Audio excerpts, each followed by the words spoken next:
Hi there, and welcome to this episode of the Everything Accordion podcast.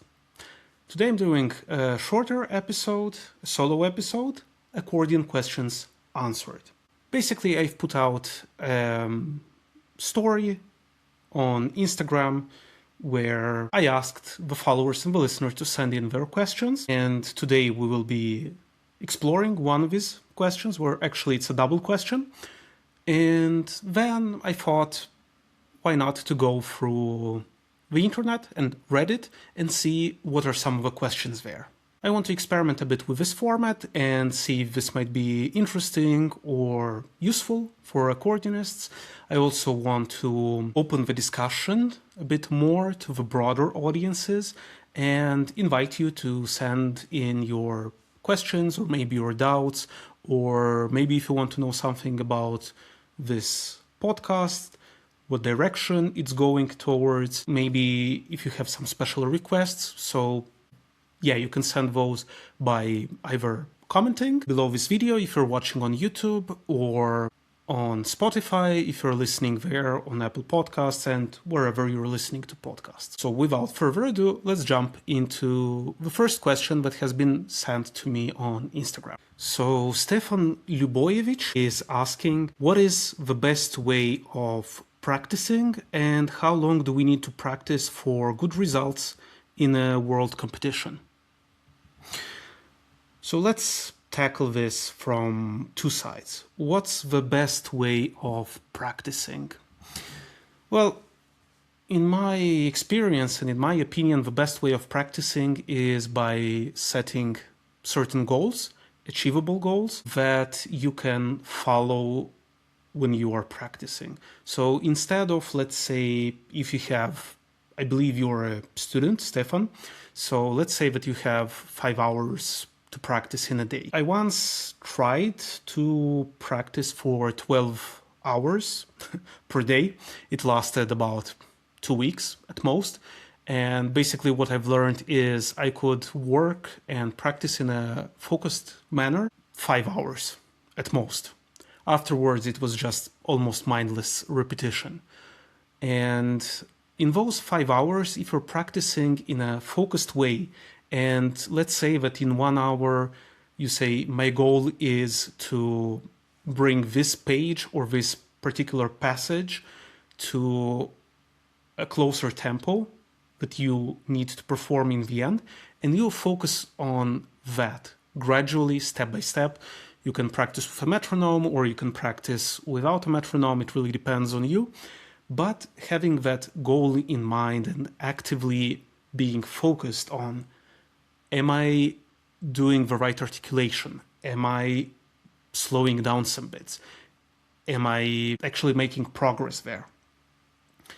And it really depends also on your goal, because for example, if you have a very challenging passage in the left hand, I would really recommend at that point to practice only the left hand slowly so that you can have a better grasp and a better foundation of what happens in that passage. And when you feel that you are confident in that passage, you can start increasing the tempo and adding the right hand, so that you see, okay, am I going in the right direction? So I believe having a goal in mind in a practicing session is crucial, because then you can get focused on that specific thing that you are practicing, instead of mindlessly repeating 50 times the same thing, hoping that it will come better.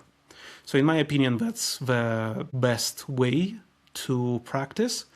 And about your second question, how long do we need to practice for good results in a world competition? Well, that really depends on what do you mean with good results in a competition. Because if you mean good points or a higher place, many times it doesn't really depend on how much you practice. It really depends on the competition. It really depends on the different competitors. Maybe you're for the first time at Coupe Mondiale or in Castelfidardo, and there's someone who is coming there for the second, third, fourth time, has that kind of stamina and focus when performing in a competition. So yeah, I wouldn't really focus that much on the result, but more on how do I present myself? How do I feel when I'm on stage under that stress in the competition? A better metric, in my opinion, would be, did I deliver the best that I could in that situation? And of course, practicing in your own room or with your professor or performing in front of your colleagues is one thing. Another thing is the pressure of the competition. You are there, you have a panel of judges in front of you, it's a high tension situation, and it's really almost more about your psychology and how prepared you are to go and deliver the best performance that you can on stage. So how long? It depends what stage you are at with your studies or in your practicing.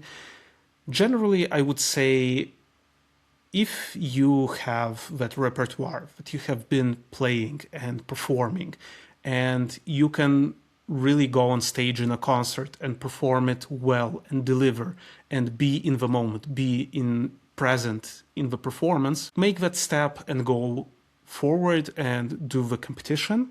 And again, take it as, let's see how I do under this circumstance and in this situation. Don't think about the result. Inevitably, you will think about the results and about the prize money and everything like that, but that's kind of, in my opinion, after doing competitions and after being a judge in competitions, I believe that's not the main point of the competition. Having the first place, second place, third place, of course it's nice, of course it's a boost to our egos, of course it's really great to put on your CV and on your resume, but I believe we need to focus on musicianship and developing ourselves as artists and not on the result of a competition. I hope, Stefan, I replied to your questions. Thank you for sending it in. And to all of the listeners, if you have some specific questions that you want answered on the podcast, I think I will be doing these at the beginning of each month. So send in your questions either via email or by commenting with your questions under this video or on Spotify, Apple Podcasts, wherever you're listening this episode on. This is an older question on Reddit, on a Reddit forum for accordion. Is the accordion making its comeback?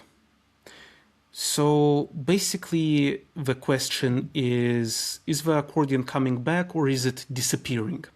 I believe it's a regional and geographical question because over the past 15-20 years, the accordion has seen a lot of growth in the quality and also, I think, in the number of performers. That being said, it's also about cycles of popularity. Also because maybe at some point there is, I don't know, on television or on Instagram or on YouTube, you see a performer.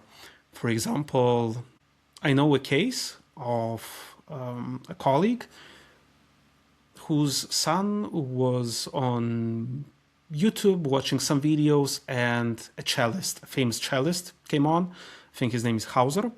And he made all of his covers of metal songs, of rock and roll songs, pop songs.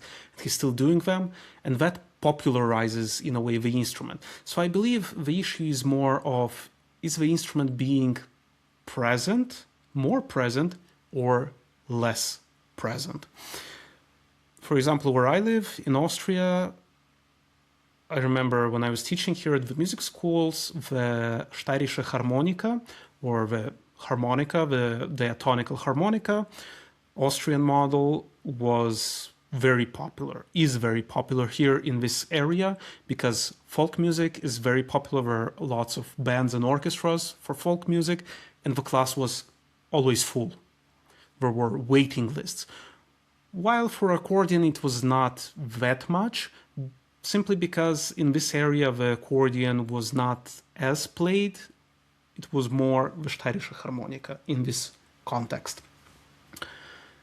In some regions, for example in Switzerland, where I'm currently teaching, where the Schweizer Örgeli, which would be the regional harmonica, the regional variant, Swiss variant of the harmonica, the tonic harmonica for folks music, is almost more popular than the accordion. And in some regions, it's not popular at all. It's actually more accordion that's present there. So I think it's really a question of how visible is the instrument, how widespread is the instrument. Also, now that we're doing this, the popularity, also now that I'm recording this episode, this year was in Germany declared as the year of the accordion, and I saw that they did a lot of media production and media advertisement on social media, on television. They had Ksenia Sidorova, for example, for interviews and on television presenting the instrument, Martinas as well, many other colleagues. It's really, I believe, a question of, is the instrument seen? And in my opinion, it might seem that maybe the numbers are a bit lower and there's a lot of underlying questions there, issues there about what is the worth of musical education in our society today, what is the worth of culture and concerts and all of the other underlying issues.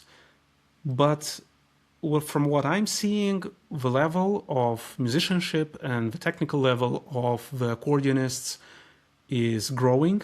There are really great accordionists, young accordionists out there, and I believe there will not be a lack of accordionists in the future.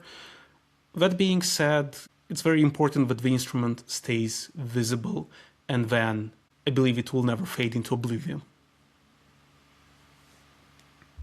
And the next one, and the last one for this episode, is it better to start with a piano accordion or a button accordion? The age-old question. And I'm pretty sure this will start a debate in the comment section.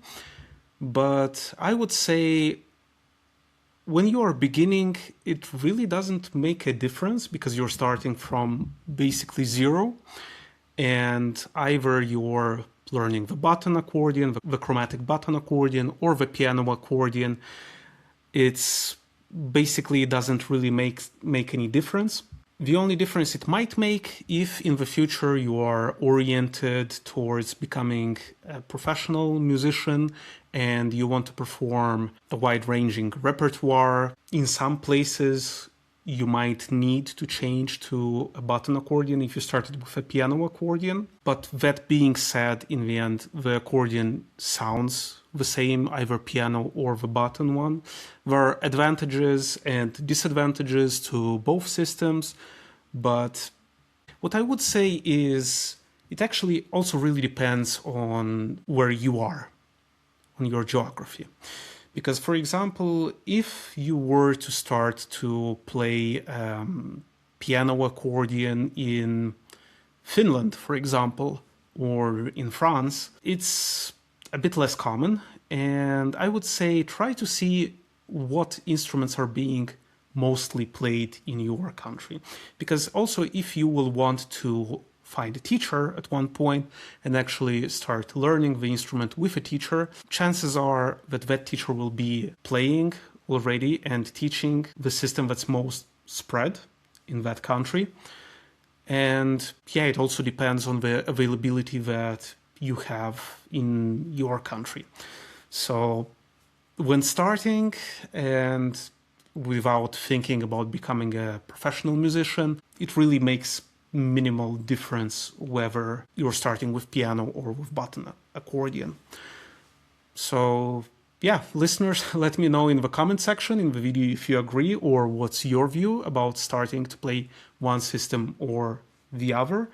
And also let me know if this episode was interesting or useful, and if you would like to have more of these types of episodes. Send in your questions. like and subscribe to the podcast, like this video or the audio, rate it on Spotify, on Apple Podcasts. You can also leave a comment, subscribe to the podcast, and see you in the next episode.